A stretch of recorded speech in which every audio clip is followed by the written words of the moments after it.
Hi, everyone. Thankful to have you here this Thursday, the 14th day of May. An absolutely picture perfect, beautiful day in the neighborhood. I've not been out in it more than just a few moments, but beautiful nonetheless. Maybe this evening, maybe the next couple of days, because we're going to see the warm temperatures hang around. Sure, some shower and storm chances. Nothing really leaning on the severe side as of right now that I'm too worried about, so we'll take that if that's how we have to get some much deserved warm weather. We have, of course, an updated forecast for you in just a few moments. A serious auto accident this morning. A vehicle nosedived into the creek. We'll talk about healthy at work, the guidelines, and how to find about all of those pages of which have been set forth for businesses which are going to reopen starting next week. We have a police chase, two counties, high speed in the area today, and two arrested after a manhunt and woman hunt, if you will, and a whole lot of other news and information. I also do want to make mention of last night. We mentioned that one of our local first responders, we had two, I believe, from the lifeguard ambulance service who went to New York to work on the front lines in regards to the epicenter of the pandemic. And paramedic Amy Collinsworth returned, of course, this week, as I told you last night. Those being those two employees, are still awaiting clearance from the head office, so to speak, to talk to the media, and that includes us here and at the Sagersville Independent. We look forward to hearing their story and talking about their inspiration to do their job in just general, but also in the manner in which they have and the location in which they have for the past several weeks. So that's one of several big reports that we're working on. That's just not quite ready to bring to you this evening or in this week's edition of the Sagersville Independent. If you didn't get one today, and I know they're hard to get right now because of the businesses that are closed, we're giving them out to each person who drives through the Sagersville Lee's Famous Recipe. And we're working really hard to keep you really informed in the paper and here on the show. And this is a really good story put together by our editor, Heather Oney. It's about Ray Gullett. He's 90. He's a Magoffin County native, and he and several members of his family have all survived the COVID-19 pandemic and came through on the other side. Doctors really cannot explain how well he has recovered from COVID-19. And Ray talked to Heather, and it makes for a really interesting read. Front page, we hope you get it, and a lot of other news. Still sporting news. We're talking about the lack of sports and a lot of other information, but still a lot to see. And we are making, of course, the entire newspaper in its entirety, high resolution, available online. Go to SagersvilleIndependent.com or YourNewsToday.com, same website, or go to our Facebook page. You can find the link there, and you can, in high resolution on your phone device, what have you, scroll through the entire newspaper and not just the headlines. And we're making that available for as long as we can, well, as long as we need to through this pandemic, and hopefully you'll be able to grab one, because there's nothing like just that feeling of having a newspaper and having it lying there when you want it. And we hope to get back to that sometime soon. With that said, another 70,000, another 69,000 people in Kentucky filed for unemployment insurance last week, according to the U.S. Department of Labor. That means almost 750,000 Kentuckians have done so. That's almost 40% of our workforce, and that still ranks Kentucky as the hardest hit unemployment-wise in this entire nation. It absolutely worries me to death every minute of every day. While nationwide, my apologies, 3 million Americans filed for unemployment last week, bringing that total to 36 million since the middle of March. Worldwide, speaking of COVID-19 tests, almost 4.5 million people around the globe have tested positive. 300,000 have died here in the United States. Almost 1.5 million confirmed cases and 84,000 deaths. Pikeville, just today, confirming its 25th positive case of COVID-19. This in a 79-year-old female said to be asymptomatic. A lot of asymptomatic positive results, as testing, of course, is becoming more online across the Commonwealth. Testing still ongoing here in Sagersville, Magoffin County. All testing being done for free, from what I understand, here in Sagersville. Frontier Medical and the Hope Family Medical Center still conducting testing. And on that note, I just got off the phone with Mayor and Public Health Director Pete Shepard a moment ago, and today's results are in, and Magoffin County remains one of a very few number of Kentucky counties with still no confirmed cases. 396 Magoffin Countyans tested to date, 374 negative results, with 22 still out at this hour, but to be returned soon. So still all negative for Sagersville and Magoffin County. We'll have an update from the governor in regards to this and other information in just a few moments. Real quickly, before I go to our first break and get to our headlines, doctors are still telling us that we need to expect to see more cases of this unusual condition that is hitting our children. A multi-system inflammatory syndrome, as they have called it. It is, they believe, a post-COVID-19 syndrome related to, caused by, the details and how it's working, related to, not known for sure, but they believe to be related to, and something after kids have it. We know that doctors say that they're looking into about 150 cases involving children, many of them in New York, where 3 or 4 children have died, young children, as a result. 18 states, though, including Kentucky, as Governor Beshear announced a couple of nights ago, also looking into cases. We had a 10-year-old boy on a ventilator day before yesterday, just coming off a ventilator, I believe, yesterday or day before, and we hope to hear more on his condition and improvements. But there are 18 states, including Kentucky, all reporting that they have cases, they believe, of this multi-system inflammatory syndrome. Not all of the affected children have tested positive for the coronavirus, but reports from other countries, Europe and the United States, say there is definitely a link. They do believe it also seems to be a delayed response to COVID infections in these children. Most children not seriously affected, but some have lost their lives. It has a lot of similarities to Kawasaki disease, but more so with toxic shock syndrome. A lot of symptoms such as inflammation and poor function of organs, kidneys, and the heart. Also blood vessel inflammation, red eyes, a bright red tongue, cracked lips. Also some of the symptoms. We're starting to see it more. Kentucky, already one of the 18 states, believed to be seeing it. Local headlines will start right after these words from some of our sponsors. Let these folks know you're watching, please, every chance that you get. Hey everybody, your Sagersville Lees just wanted to let you know that it's still here. It's gone so well that they're going to keep right on for as long as possible with the $5 off coupon for the 16 or 20 piece family pack meal deals at your Sagersville Lees. That's 16 or 20 pieces of chicken any way you like it, with all the sides for all the family, $5 off. With the $5 coupon that's in this week's edition of the Sagersville Independent, and Lee's is giving away a Sagersville Independent with every purchase, so there you go. The paper's free, the coupon's free, and you get $5 off only at your Sagersville Lee's famous recipe. Hello, Bob Hutchison here for the Hutch Auto Group. It has always been a privilege to serve you and to make sure you get the vehicle you want at the price you want. It's an even bigger privilege now that we are open and we can't wait to see you. You'll find all the national incentives on our 8 franchises, like 0% interest for 84 months, deferred payments for up to 6 months, and you can even buy your new vehicle with no money down. Times have changed, now and suddenly more than ever. Our lobbies might be closed, but the Sagersville National Bank wants to remind our customers that we're still here, we're still working to provide our community with as many services as possible. During this time especially, we encourage all of our customers to take advantage of all the options we offer to manage your accounts from the convenience of your home. 24-hour internet banking and bill pay, 24-hour telephone banking, remote deposit, automatic loan payments, and wire transfers are also still available to our customers. And we're still here during our normal hours. Mondays through Fridays, the main drive-thru is open from 8 until 3, and the branch drive-thru is open from 8 until 5. And the branch drive-thru is also open on weekends, Saturdays 8 until noon, with ATMs available 24/7 at both locations.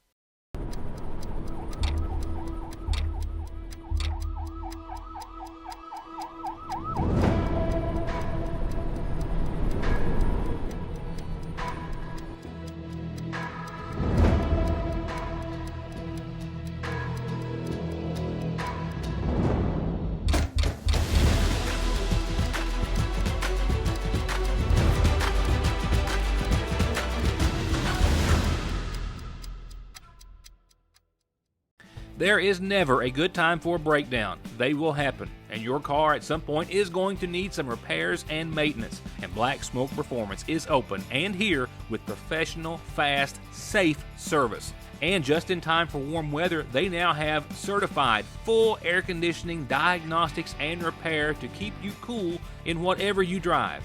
Black Smoke Performance, 349-8785.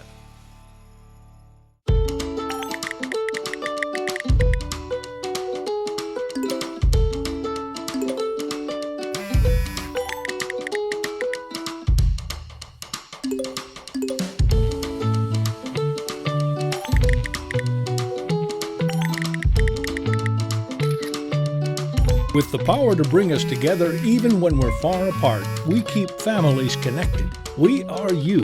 We are Appalachian Wireless. Serious crash this morning. Bystanders helped a woman out of her SUV after it nosedived into a creek on Burning Fork while on her way to work. About 2 short miles from where she had left this morning, the driver lost control of the vehicle after it dropped off the roadway. She overcorrected and then lost control of the full-size SUV. The Chevy Tahoe went over the embankment, as you can see here. It literally nosedived first, or front end first, I should say, into the creek and then landed on its top, as you see here. We're told that some neighbors and or motorists or bystanders, someone very near to where the accident happened, helped her out of the vehicle before the arrival of emergency personnel, but that she was transported to an area hospital by ambulance for the severity of her injuries, which were deemed non-life-threatening but potentially serious. The female driver was the only occupant in the car this morning. The accident happening sometime around 9 o'clock. Police chased suspects through 2 counties today, well more than 20 miles, speeds over 120 miles per hour after a reported stolen vehicle was seen by the Johnson County Sheriff's Department. I just got off the phone with Doug Saylor, sheriff of Johnson County, who says that the Paintsville Police Department had entered a stolen vehicle into the database a few days ago, stolen from a residence in Paintsville, and that one of his sheriff's deputies encountered a vehicle, this vehicle, matching that description earlier today, and turned on the vehicle, but before the officer could even initiate a traffic stop, the vehicle fled at a high speed. And from the Staffordsville area, 40 west onto 460, onto southbound 23, and into Floyd County, turning into the Allen city limits.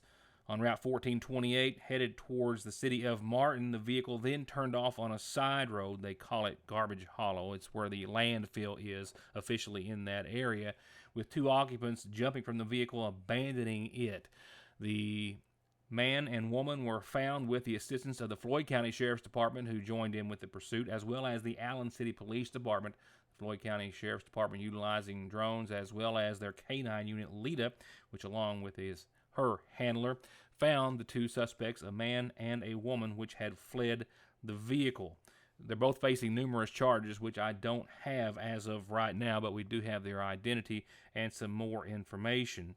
I'm also told that they, at this time, have no connection to the owner of the vehicle that was stolen. Why or how it was stolen, still under investigation, but that they did lead authorities at speeds, as you heard, at 100 to 120 miles per hour on that pursuit earlier today. They are still facing an unknown number of charges in Floyd County, which are yet to be filed, but the Johnson County Sheriff's Department has already filed a number of charges against the 2, still unknown, but we do know serious drug-related charges, theft charges, and the like. Larry Bartley, 26 of Paintsville, was said to be the driver of that vehicle. His passenger, Diana Gatewood, 29 of Paintsville, both remain lodged in the Big Sandy Jail at this hour, once again under numerous Johnson County charges, and more pending from the Floyd County Sheriff's Department. Up next, a few announcements tonight. It's time for our calendar and funeral services for this Thursday. As far as the calendar itself, it's brought to you nightly by our friendly Farm Bureau agent, Doug Green. And with no announcements tonight, just a reminder, I've already got some set for tomorrow. We don't have this happen too often, but given the circumstances, you understand. With that said, we do have funeral service announcements for this evening, and we do have arrangements which have just been sent to us for Gemma Denise Dyer, 47 of Sagersville, passed away on yesterday's date. Born to the late Jimmy Dyer and Bonnie Whit Dyer. She's survived by her mother, and she's also survived by her husband, Todd Allen Vallandingham of Northern Kentucky, and son, Colton Vallandingham of Sagersville, and daughter, Isabella Jim Vallandingham of Sagersville, as well as her brother, Jonathan Evan Dyer, and a host of cousins, family, and friends. Private graveside services for the immediate family, per the pandemic, will be held for Gemma this Friday, tomorrow, from the Dyer Family Cemetery at Lakeville. Once again, Gemma Denise Dyer, 47 of Sagersville. 55-year-old Anthony Allen Dobbins of Coon Creek passed away on Tuesday of this week. The son of the late Raymond Dobbins and Joyce Jean Minix Davis. He's survived by his son, Sean Dobbins, and brothers Morris Howington and Tim Dobbins, and sister Kimberly Dobbins. The memorial services in his honor, celebrating the life of Anthony Allen Dobbins, will be announced at a later date. And 49-year-old David Bailey of Royalton passed away on Monday of this week. Son of Garland Bailey and Sandy Sue Miller Salyer, he's preceded in death by his daughter, Lindsay Bailey. He's survived by his wife, Crystal Marshall Bailey, sons Tegan Bailey, Corey Bailey, and daughters Sydney Hale and Chloe Bailey, as well as brothers Jamie Bailey, Dwayne Bailey, Robbie Kennard, and sister Tanya Williams. And services per the pandemic in David Bailey's honor will be private, with burial to be at the Miller Cemetery on Sandbottom, here in the Royalton area.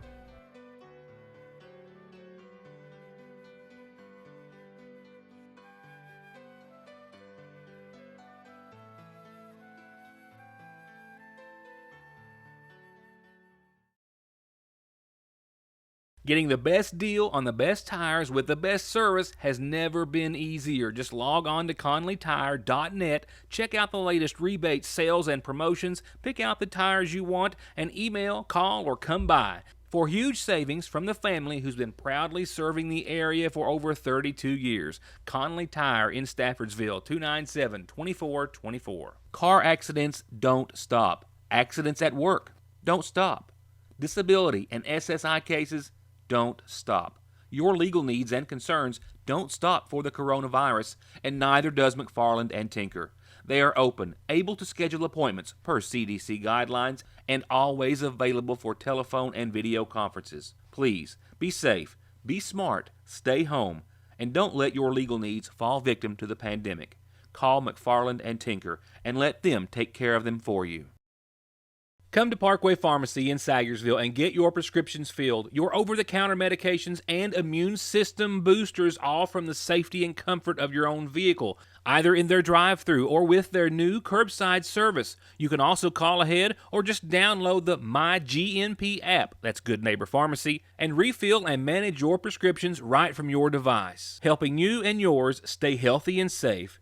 Parkway Pharmacy in Sagersville, 349-4400. Meet Silas. Silas is absolutely an adorable hunk of love and has all the hugs and kisses to prove it. He is super smart, potty trained, about 3 years old and about 60 pounds, and he is ready for adoption. He's our pet of the week. Our pet of the week, sponsored by Dr. Tom Abel of Abel Eyes in Lexington, who wants to remind us all to stay safe, stay home, and his office will be back open before you know it. A message from the Fraser's Prater Drug Store and Seasonal Shop families. Prater Drug wants you to know that you can now call, use Facebook, or use our Refill RX app to get your prescriptions refilled. And the drugstore also has designated curbside pickup parking in front of and behind the store. Simply call 349-3135. And at the Seasonal Shop, they're still posting new arrivals and taking orders with free shipping on most everything anywhere in the entire United States. And they're offering scheduled curbside pickup. Just message them on Facebook, Instagram, or email at seasonalshop@yahoo.com. Fraser's Prater Drug Store and the Seasonal Shop says let's all do what we can to help and protect our neighbors and loved ones. All Pro understands that we are all just trying to make it through these most difficult of times, and they want you to know that they're here to help with any repairs or projects that you need done. Big or small, doesn't matter. They've got 0% financing for 18 months and long-term financing if you need it. If you need anything from a new gutter to a new house or a new garage, call All Pro Gutter Works and Construction, 349-9999. With over 7,000 cases as of yesterday in Kentucky of COVID-19, we continue to see new reports daily, as we see with our daily update from Governor Andy Beshear. A lot of information from the governor today. First, a reminder about wearing masks, saying that all medical professionals say it is a good idea to wear masks, encouraging Kentuckians to do so. And in lieu of the upcoming Memorial Day holiday, the governor has moved up the date by a few days in regards to the deadline or guideline when groups of 10 people or less will be able to gather. Instead of May the 25th, which is actually Memorial Day itself, The governor has moved that up to May the 22nd to allow everyone to gather in small groups for Memorial Day, suggesting we all do it outside, still social distance, and find safe ways to share our time and a meal. He also announced that the travel ban will expire on the same day, May the 22nd, but again, encouraging everyone to be smart if you do travel. In funding, he announced $43 million in the Kentucky Cares Fund, with $30 million of that going to K through 12 education for NTI funding, I believe it is, and then $13 million for post-secondary. He also announced the Kentucky Fund, the KY Fund.ky.gov, the Team Kentucky Fund, Team KY Fund.kentucky.gov, $3 million in there. You can go to that website. You can apply for vouchers up to $1,000 per household to pay for food, bills, etc. And in other funding, the governor saying that it is now at the feet of Congress to do the right thing and do it now in regards to keeping states from seeing severe cuts in the immediate future. We have some other potential funding sources that are out there, state and federal, in the future that we're going to announce when it's right. But let me again say that every state and every local government in the country is waiting on and is counting on Congress to pass a bill that provides direct budgetary relief. If they do not, this recession, which some have called a depression, we're not there yet, but it might turn into one without that help. If Congress was willing to step up and do the right thing in 08, 09 during the Great Recession, surely they should be now. The only people that will be hurt if Congress doesn't act are the people of Kentucky and every other state. Not a Democrat or Republican thing, even though it seems to be that may be kind of the different sides of the argument, at least in Congress. I actually believe the president is supportive of state help. But it's not with our states. You can ask Larry Hogan. You can ask Charlie Baker, two Republican governors that I agree fully with. This is just the absolute necessity in the world we're in. We need them to act, and the sooner the better, whether that's for our ratings, whether that's for our ability to plan. I can tell you right now, it's going to be severe in every state. And some of the most severe cuts we've ever seen in every state, not just this one, if Congress doesn't act. Congress is elected to represent the people. This is what the people must have and the people demand. It's time for them to act. All right, on to our numbers today. While they're all in kind of the normal range we see, cases are a little bit up, but deaths are down, which is good. So today we're reporting 199 new cases of COVID-19. As you'll hear in a minute, we have a lot of tests, though, test results that came back today. The 199, after we removed duplicates, people from out of state, raised our official state number to 7,225. 32 of those are probable. The rest of those are lab confirmed. That is out of a total number tested of 121,246. Again, these numbers get much bigger each day as our capacity significantly goes up. I saw some recognition late in the day about how much more testing that we have and how that compares to our population. I think we are moving towards a very good place on the testing front. I know that's only one tool, but compared to the time when we couldn't find swabs and we didn't have enough labs, it's just a very good sign there. A total of 2 deaths being reported today, as well as 20 additional cases in long-term care facilities. The governor also touched on information that is available on the Healthy at Work website in regards to a complete list, a long list, more than we can go through tonight, of information and details and guidelines that businesses must follow, retail businesses which have been closed but will be allowed to open up beginning next Wednesday. You can go to healthyatwork.ky.gov to read the complete list of guidelines businesses are being told to follow in regards to shoppers and employees staying 6 feet apart, stores making barriers to separate employees and customers, even employees and employees. Everything from sanitizing pens if receipts are used to encouraging everyone to use digital files or receipts instead of paper. Businesses offering contact payment, pickup, and delivery, limiting the number of people entering and allowed to be in a store. How they'll have to train employees on disposal and using personal protection equipment and disinfecting. It is several different pages that all businesses can find at healthyatwork.kentucky.gov, as well as anyone who plans on going in those businesses when they start to open back up next Wednesday. And I know I meant to say contactless payment pickup and delivery, not contact payment pickup and delivery. Obviously, my apologies. All right, let's go to your weather forecast and wrap it up on a nice note this evening because it's been a nice day. A low of 56 degrees out there. We're seeing some patchy fog rolling in later on. Mostly clear skies, even though we've seen some clouds roll in right around the 6 o'clock hour. But it's not going to be anything too dramatic, and it's going to be a nice evening with a low of 56 degrees out there for the rest of your Thursday. And while we do have some shower chances and thunderstorm chances for the next several days, we've got some beautiful weather in store, certainly comparatively as well. So for your Friday, 79 tomorrow, mostly sunny, some patchy fog in the morning, and a 20% chance of showers and thunderstorms in the afternoon after 3 or so, and a breeze out of the southwest, maybe 10 or 11, maybe up to 23 miles per hour at times. So a little light breeze, some shower and storm chances in the latter afternoon, but 79 and 55 tomorrow. And for your weekend, 80 on your Saturday, albeit with a 40% chance right now of showers and thunderstorms, mainly after 1. We will see 80 degrees on your Saturday. Right now, it looks like more clouds than sun on your Saturday, with mostly cloudy skies at 80. Hoping that pattern might change. I'm fearful it probably won't, but nevertheless, it's going to be warm out. Sunday, definitely an improvement even thereafter. We do have an 80% chance of showers, but that's Sunday night. So during the day, Sunday, partly cloudy, and a 30% chance of some showers and thunderstorms. So Sunday probably the best bet weather-wise if you're going to try to maybe get in that backyard pool or do something outside that you've been dying to do.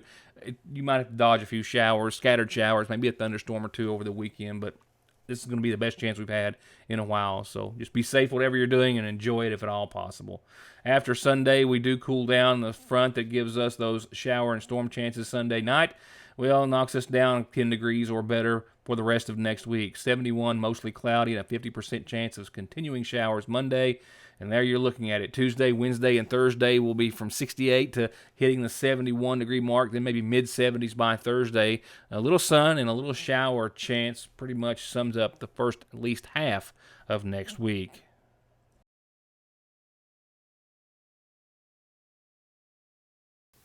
And that will do it for tonight. We have still a lot of news to cover before I leave you this week. It's a little harder to get and gather and get all together under the current circumstances, but we've been working on a few stories, and we'll have those for you very soon, and as well as a few stories that we've been working on for some time coming up soon in the Sagersville Independent, where you can always find local news and information, both locales here and in the paper that you can't find anywhere else. So be sure and stay tuned, stay with us, and stay up to date, and I'll see you back here tomorrow night.